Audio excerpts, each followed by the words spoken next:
Time que não tem alternativas, fisicamente, como se entregou tanto, cai mesmo, vai caindo e vai se desmantelando durante a partida. Agora eu tô vendo muita gente falando assim, o Vasco fez o que tinha que fazer no estadual, sai de cabeça erguida. Eu não acho. Eu acho que ontem o Vasco fez uma boa partida, mas o estadual do Vasco foi ruim. O Vasco perdeu os 5 clássicos. Perdeu 8 seguidos, né? Perdeu 8 seguidos. O Vasco está eliminado da Copa do Brasil. O Vasco não jogou bem contra a Ferroviária na primeira fase da Copa do Brasil. Depois foi eliminado pelo Juazeiro. Então, esse primeiro recorte de Vasco da Gama até o final do estadual, para mim, é ruim também. Ontem foi um jogo fora da curva. Mas o que o Vasco entregou num todo, para mim, é abaixo do que o Vasco pode entregar também. E aí tem que entender o que realmente tem nas mãos, o que aconteceu, e melhorar muito para a Série B. Não é pouco, não. É muito. Parte do princípio desse último jogo. Esse último jogo foi um bom jogo. Eu acho que a partir daí o Zé Ricardo tem que encontrar novas soluções para, na Série B, ter um time competitivo. Aliás, e não sofrer como sofreu no ano a Série B, passado. que a gente vende como a provável mais difícil, certamente é a mais de currículo mais impressionante dos clubes que vão disputar a edição desse ano. Mas pelo menos a metade deles está numa crise danada. Grêmio eliminado na Copa do Brasil para o Mirassol. Vasco eliminado na Copa do Brasil. Sport e Náutico eliminados na Copa do Brasil. Novo Horizontino e Ponte Preta rebaixados. Bahia eliminado de tudo que está disputando na temporada, uma crise enorme. Aí você tem a classe média do CSA, por exemplo. Cruzeirão cabuloso voando, mas cheio de problema fora. Cheio de problema, é uma grande incerteza que pode afetar o time lá na frente. Essa Série B começa Novo assim, Horizontino, que é um bom time, rebaixado. Série B rebaixado no Campeonato com a Paulista. Ponte. Então, assim, metade dos times da B também vivem uma grande crise nesse momento. Mas tem ali a classe média. Eu fui duro com o Vasco?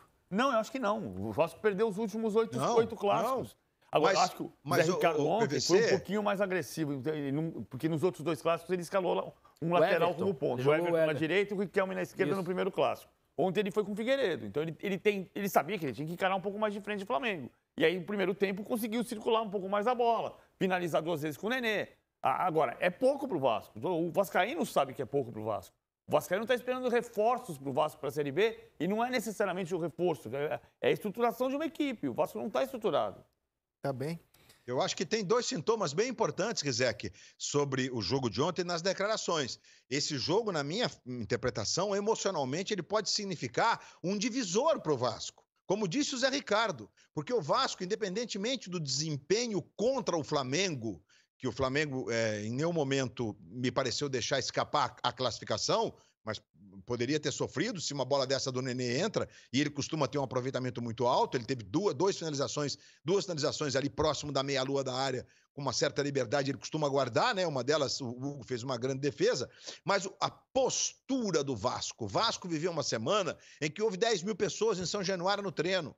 Gente, isso é um sintoma absurdo, que o Vasco não experimentava nos últimos anos, tudo por conta desse movimento que envolve a possibilidade da criação definitiva da SAF para o Vasco da Gama, que a torcida entende que é a saída para o clube, que é uma discussão, uma outra pauta, hein?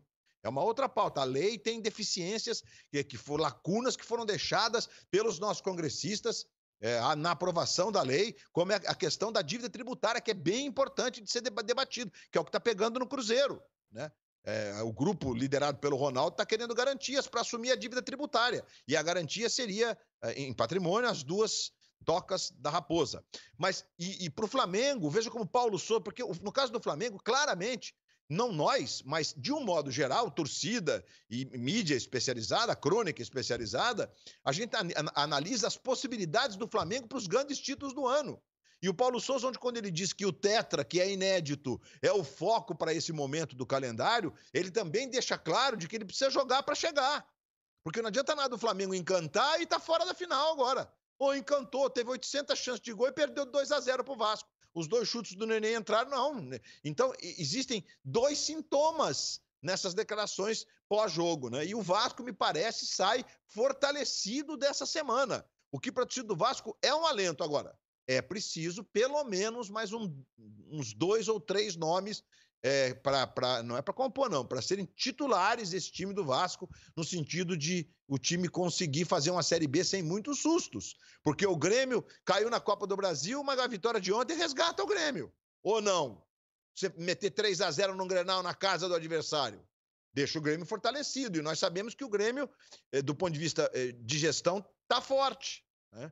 O Cruzeiro deixou muito claro, especialmente em alguns momentos críticos, como o jogo contra o Atlético, de que está aí firme, que tem uma outra energia lá. Então vamos com calma, porque a situação da Série B vai ser dura mesmo.